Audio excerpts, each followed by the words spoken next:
Okay. Hi, we're live. I think we're live. Do we have the sound? Can you confirm in the chat, please, that we have the sound?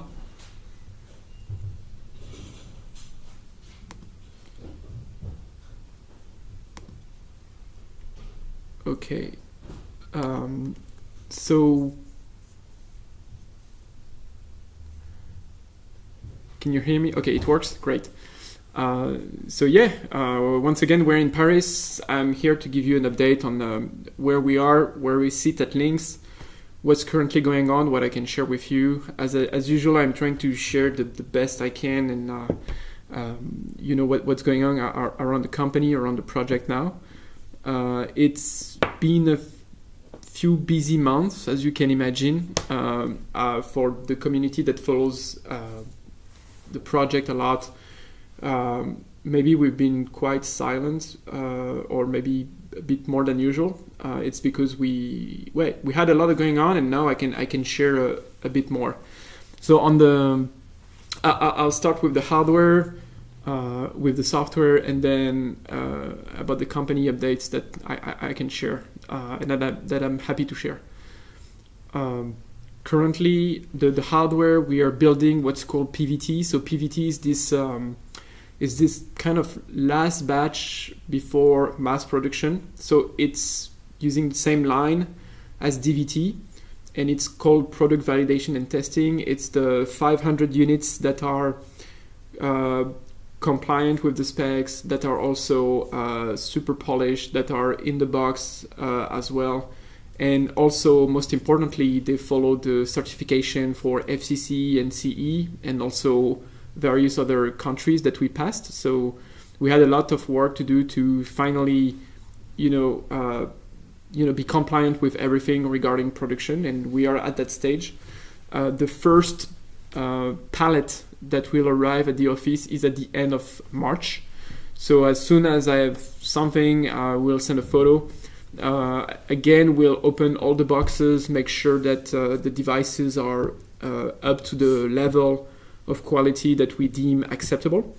I think this is the last batch we're going to do that in Paris at the office. Otherwise, after, they will ship directly from the factory. You also have to understand that the users that are buying Lynx are early adopters, but also we have companies that work in defense, in the medical, in various industries. And for that, today the market is mainly B2B. For that, we are moving the production from mainland China to Vietnam. So the product will be in the coming months made in Vietnam, and we intend to do that for the future headsets as well. So that's the news regarding the hardware itself. So if we receive the first one end of March, we can expect to ship them a week after, because the full team will be working on those devices and make sure that we ship them as soon as possible to the people that are waiting for a long time now. So that's where we are. We were not able to build more.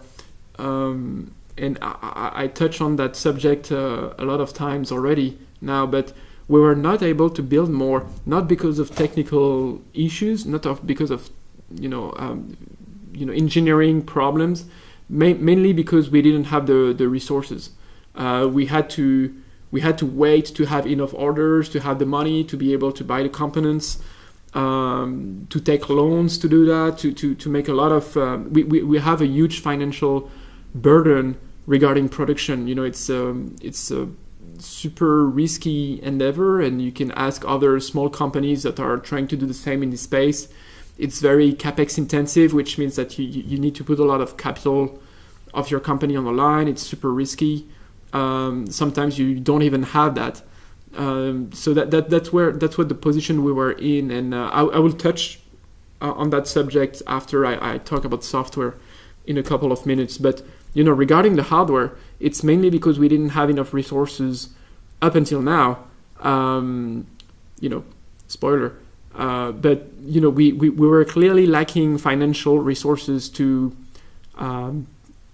play our ambition the right way, and I think it created a lot of frustration internally and externally. So this is something, either we did that or we did nothing. We just did not build Lynx at all. It was not something that was viable at all when you think about it. There is no other company in Europe that is building a standalone headset, and the standalone headset is the full computer. It's the full spatial computer. So I'm happy that we persevered. I'm happy. I'm not happy about the frustration it created with the expectation of the community. Maybe we could have done a better job. I'm not even sure. Remember, we raised 4 million something in total over the last 4 years. So it's $1 million a year, which is good enough money to have a very strong team, which is the case, but clearly not enough to pursue mass production of a product like that with the scale that we need, because we have thousands of orders. We have a few thousands of orders still that we have to deliver, and I expect that to be 10 times more once we are able to show inventory. So yeah, it's a lot. So I took this last year to also raise money. It's a very complicated process, especially even more when you're making hardware in Europe in VR, because people still think it's just VR. So yeah, it's not finished, but it was something interesting and very hard. I think maybe you can tell I'm very tired of all that. I'm tired of apologizing. I'm tired of coming up with solutions that we are not even sure they will work on the financial perspective. So we had to find the right partners. We had two choices. We either got acquired or we persevered and convinced people also to raise money to continue the development of Lynx. And when I say the development of Lynx, it's not just Lynx R1 and its software and ecosystem. It's also the progress that we're working on the hardware, because since last summer now we are conceiving the next generation of headsets, and all of that is taking a lot of time. We were clearly lacking the resources to do all that, but yeah, it's changing. This is the month and next month where things are really changing. I'm going to talk a bit about the software. There is an unofficial Discord. If you're not on that, I'm pretty sure someone would put it in the chat. There are some discussion about the development, because some people, there are a few hundred people that already have their Lynx R1 on hand, and we have some constructive feedback about the hardware and about the software. And on the software, things are amazing. It's incredible. The fact that we're delivering a tiny more openness to what you can do with the camera feed, with the capabilities of the device, with the best hand tracking, from Ultraleap, or a more flexible and sometimes more performant system. We are seeing incredible stuff. I think the next demo you'll see from us in a more official manner is our Vuforia integration, and the fact that since you can use the RGB camera feed and without any added latency, you can do some very interesting computer vision, and everything the industry has built so far in computer vision can be applied to Lynx without relying on algorithm provided by the same company that makes the headset. So people have clearly more choice, and it shows it shows very well when we see what the community is building. So I'm super excited and super thankful for people that are trying exotic things with the hardware on the software side of things. It's also good news that we have an Unreal 5 integration. So one of our software engineers with our system engineer was able to enable pass-through hand tracking and SIGSDOF in Unreal 5. So that's also super exciting.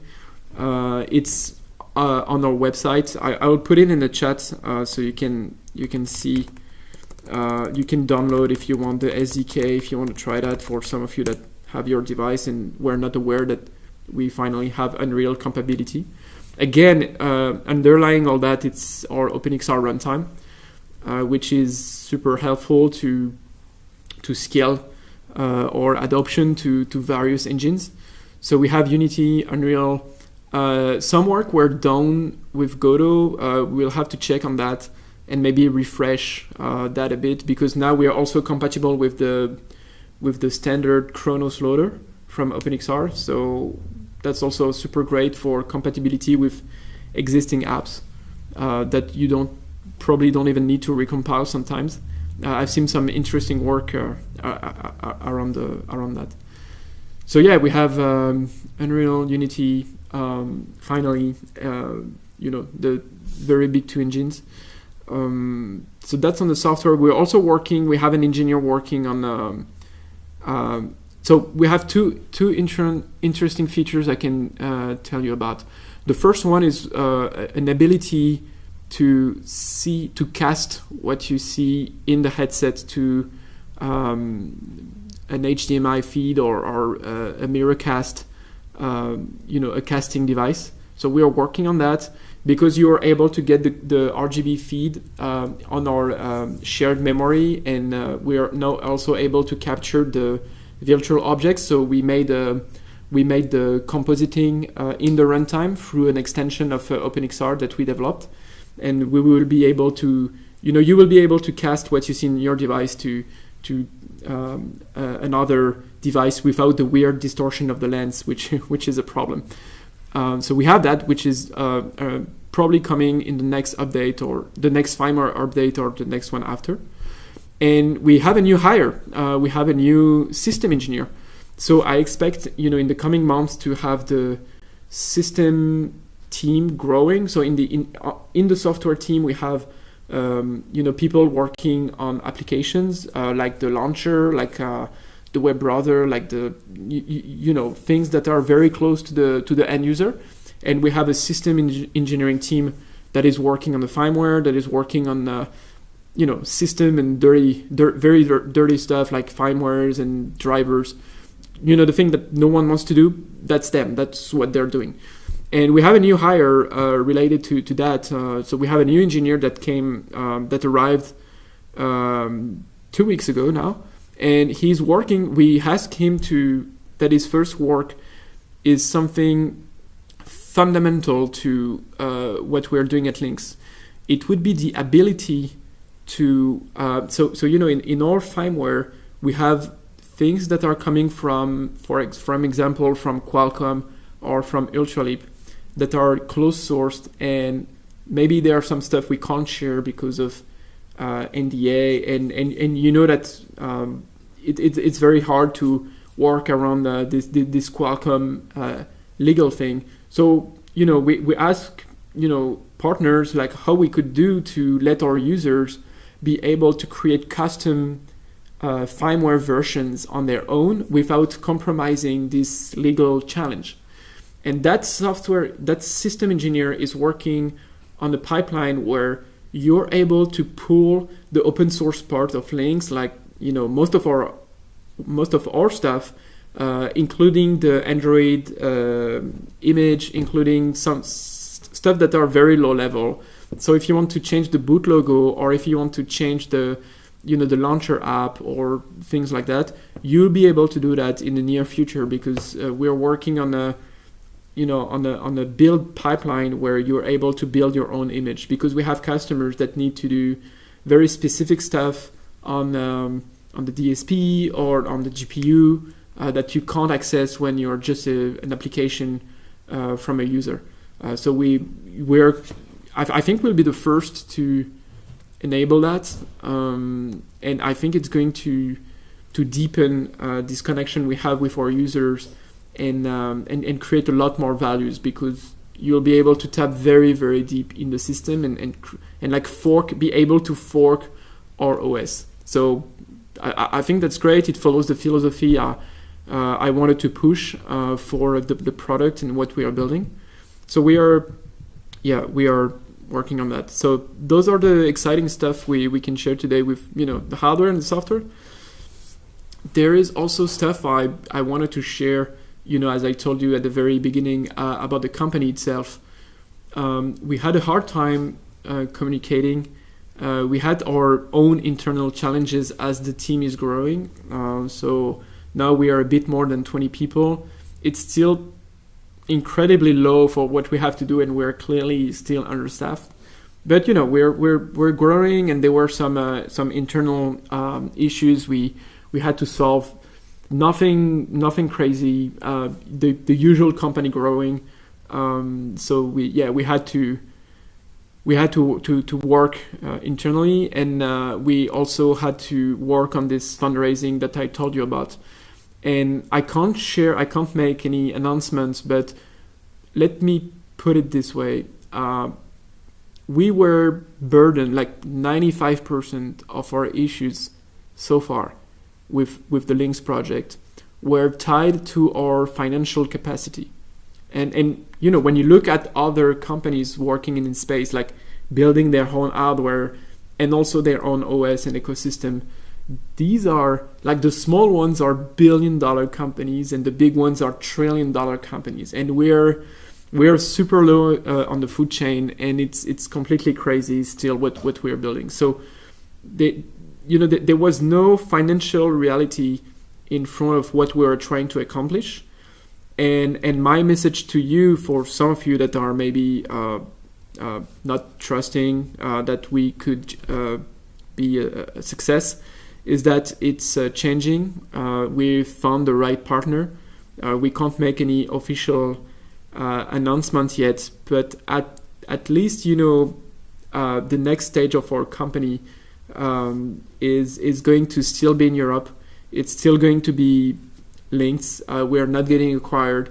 We continue with the same philosophy, and we found a partner that understood very well what we are trying to achieve, both on the technical and financial perspective. That is helping us, and it to be honest, it's super providential. Nothing is completed yet, so I won't give too much details, but we are I'm happy to reassure you that it's changing, and I have a date for this new phase. So it's soon. If I have date, it means that it's soon. We probably won't communicate officially around that. We won't give too much details because it's a very special partner. But I'm super happy that we're given someone is giving us the tools to create this European champion of mixed reality. So yeah, that was the most of the news today. I'll take a look at the chat if some of you have answers, questions. Sorry, I will try to bring answers. Sorry, I talked too much. So yeah, someone is asking, do you plan responding to portal messages? We try to respond to everyone. Feel free to open another thread if you haven't have any conclusive answers in your previous messages. By email, it would be more complicated. We receive thousands of emails that as I told you, we're understaffed, so we are trying to prioritize, but everyone is a priority. Feel free to keep messaging us if you think it's relevant. We'll try to address you. Can you share with us the status regarding the controllers? So yeah, that's another good news. We finished we finished the product definition, the R&D around the controllers. We know what they will look like. We are building the, I would say it's more than prototypes. We're building the final things, but not with the factory. We're still building in France, but we have something that we're proud of now. I'm waiting for us to build to build the final thing, a few pairs of them, to show them. but the hardware team did an amazing job. We had like 3 people working on that for, I don't know, close to a year now total. So that's still ongoing. This is still going to be an accessory to our product line, and the controllers will be compatible with Lynx R1 and future projects. Okay. Someone is saying Lynx is an incredibly inspiring venture. I just want to say I would love to work in a company as passionate as Lynx. I just want to tell you that thank you for those words. It's not a lot of people say that to us, but we're confident in what we do still. We have a real religious faith in what we're doing. Otherwise, we would have abandoned with all the difficulties we've been through. And trust me, it's a movie now. And if you want to work with us, we are going to start hiring more before the summer begins. So thank you. Will Lynx R1 have a presence at AWE 2024 in June? To be honest, June was like science fiction for us at this point. We, regarding like events and all of that, we were like more like what's happening at the factory today, and let's see tomorrow how we can keep the company alive barely. So I don't have a clear answer. I would like to go. That would be great if we can go. I'm sure we'll have a presence there. I'll get back to you on that. If we're going, we'll share that. Is there a Lynx R1 eye tracking module still on the roadmap?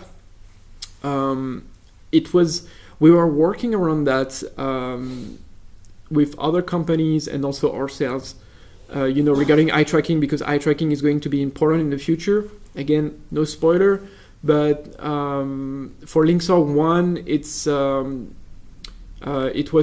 it was on standby again because of the priorities we had to address and the capacity of the company. But eye tracking is important. Eye tracking is essential to our roadmap and to what we're building. So I don't know if we'll have a module for Lynx R1, but we're definitely working on that. Someone is saying, I did not realize we were so short-staffed. In what areas would you welcome more help? So that's a great question. Thank you really much for that question. I was talking about this software, this system engineer that is working on like open sourcing most of our OS. Like not only some demos and some apps, like everything we can open source in the most legal way possible. I think that is crucial because it will allow people everywhere to participate in our efforts if they want, or to try new stuff that we maybe don't have the time here to try. So I'm counting on that to inspire more people to dig into those devices and what they can really achieve. So we are short-staffed. It's going to change because we'll have more resources in the near future. But also keep in mind that we are also counting on people out there to do stuff also on their own and be able to share back to the community the same way that we're able to share our OS. So keep an eye out for what Guillaume, our new engineer, is building. It's going to be super exciting. That's how you could help and maybe mitigate the fact that even if we hire 3 times more people, we'll still be 60 engineers. So, compared to 1,000 at Apple maybe and like 4,000 at Meta, you get the point. We have to find ways to mitigate those difficulties, and for us, it's also through people that are curious and want to try to help in a way. At least on the software side. Hardware, it's more complicated, but thank you for your question. And again, as I told the previous person, we will hire in France in Taiwan and probably in the US. Our goal is to open a presence office in San Diego. I think that's the right place to open an office for us. There is a good question, like, what have you learned from the Apple Vision Pro? It's a great question. Many things. I think it was over discussed online. It was, too many people gave their opinion for. I mean, it's great. Apple is a marketing company. They played their game very well. I have friends working there. I'm super happy for the internal projects that they have and that were enabled because of that first landmark that was the Vision Pro. I think, as a designer of headsets, I'm happy in a way that I can see that Apple also had to make some compromises. And it's a great way that we're reminded that they can't escape, the laws of gravity and physics that are around those products. You can see one easy compromise. With Lynx, we put the battery at the back for the center of gravity and for you to be able to feel more comfortable and wearing the headset for a long time. And you can see that the Apple Vision Pro, a lot of people say, oh, it's too heavy. And when you look at the product, it's the same weight as Lynx R1, but everything is at the front. And they have this cable. And a lot of people didn't understand, just the cable. It's very not Apple. And I think their compromise was they wanted to put a battery at the back, like everyone, but they also wanted the user to be able to rest and to lay down. And you can't really do that in a comfortable manner with when you have a battery at the back. So I think that's why they put the battery in the pocket. The optics are quite good. The hardware itself, it's Apple hardware. They spare no expense regarding this first product for the hardware. There is nothing to say here. The displays are impressive. I saw some other micro OLEDs from BOE and from SIA that are also very impressive. So you'll see more and more of that in other products as well. I think the market is making a huge mistake though. Is that when in the world of people that are building headsets and the management of big companies, a lot of I saw an article, and I can't give any names, but last year we saw articles in the press saying that Google and Samsung were working together and that they were starting, when the Vision Pro was announced, they were starting over from scratch their project to be an answer to what Apple is releasing. I think it's a huge mistake that a lot of big companies are pursuing to make Vision Pro clones because even for Apple, that product is too expensive. It's too expensive to build. They created something that people will want before they can buy it, which is a great marketing ploy. And you'll see that their second headset will be much less expensive, and something more and more people will be able to buy that will not feature the same specs and technologies that you see in the Vision Pro.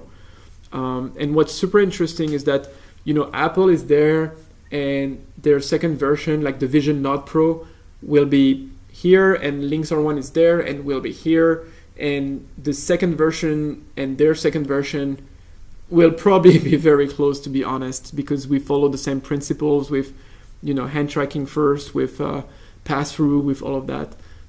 So I'm super thankful, that Apple made their move. I think it's a great news that the industry took in. They are not going to shift the market. They're not the one that are going to move the market in a new direction. I don't think so. In a lot of big companies now are so focused on making Apple Vision Pro clones, but I think the market reality is something a bit below that, between 2 and 3K per eye with good enough optics, the good ideas we had with Lynx R1 applied a bit better, and you'll have something truly compelling. So yeah, we're not trying to make an Apple Vision clone. I think you understood that.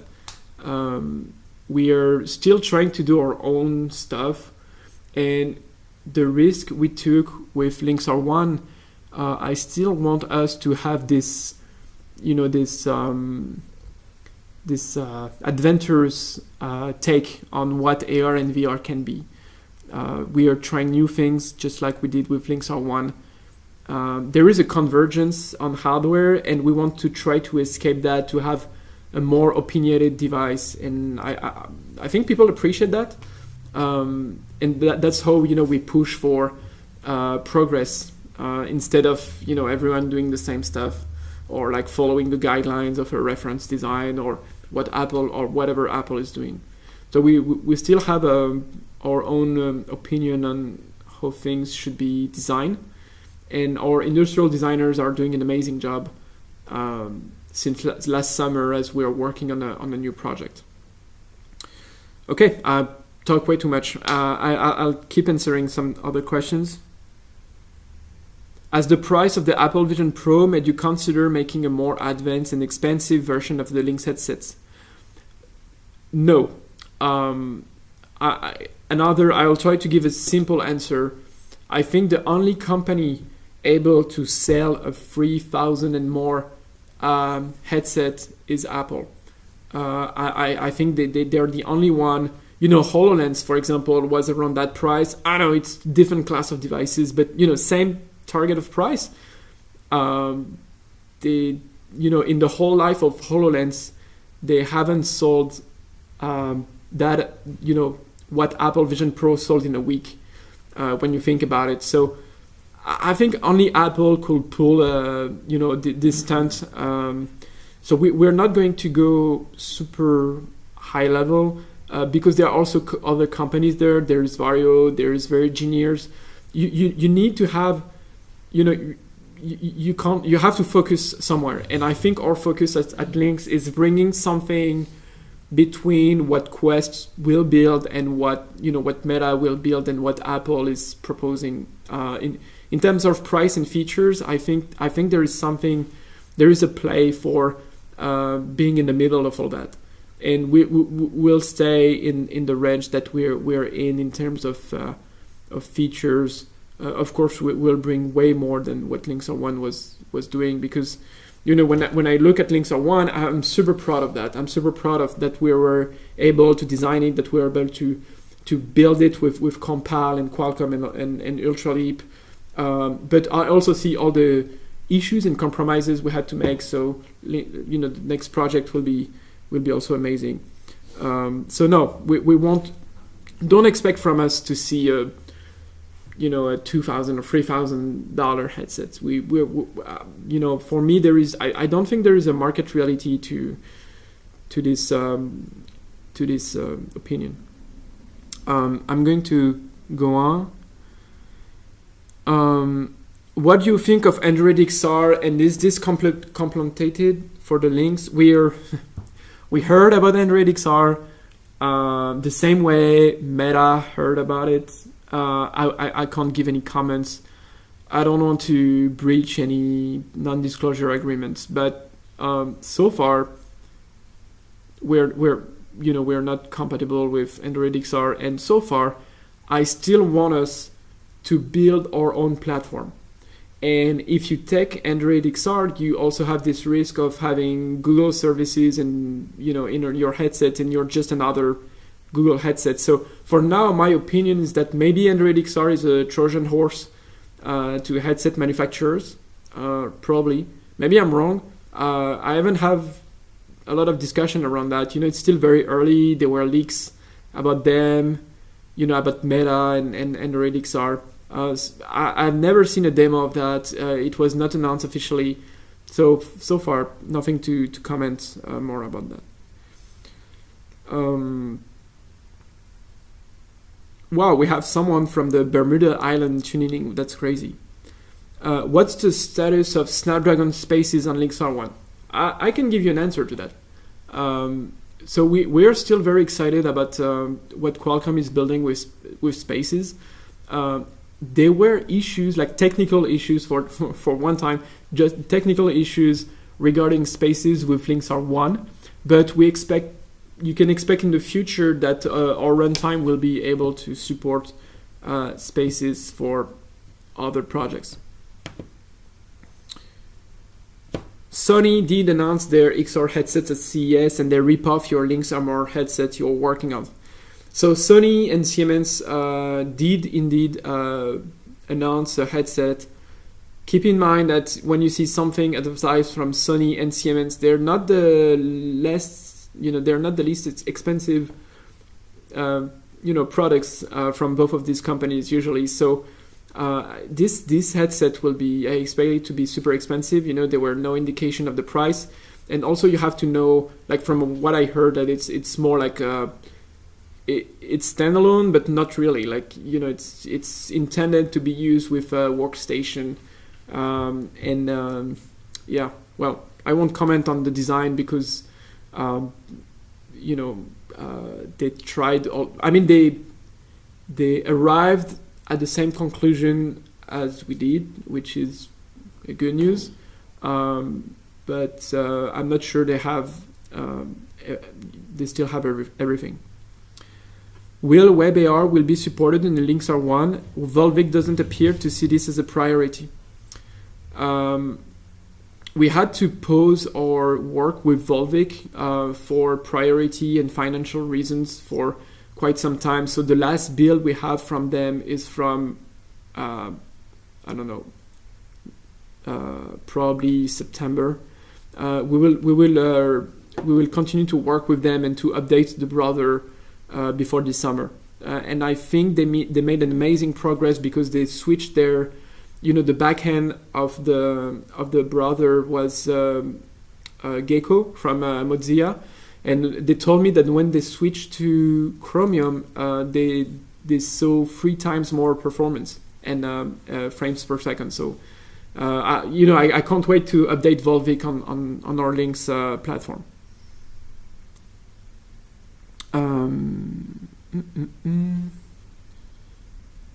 Would you be interested in working on more modular headsets? The short answer is yes. More complete answer, keep following us.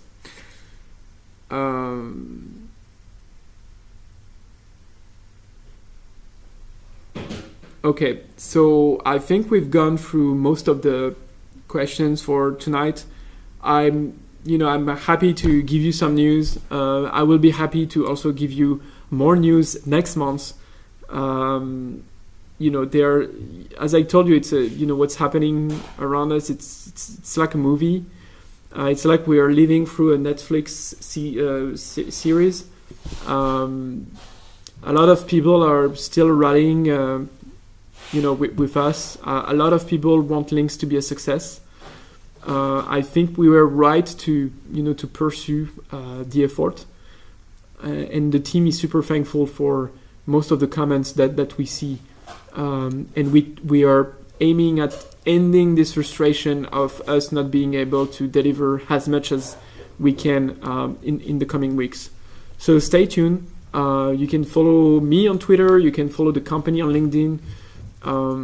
We're not super vocal, but sometimes we also, or my colleagues try to participate in the Discord. We are having calls with people that have their headsets, so they can to do some very specific stuff. We are always happy to help. So thank you so much. If you looked at the whole thing, I'll try to keep you updated, and thank you for tuning in. Have a good night or good day wherever you are in the Bermuda Triangle or islands or Europe or the US or Japan. Thank you so much for being a part of that. I can't wait to share you the rest. Bye.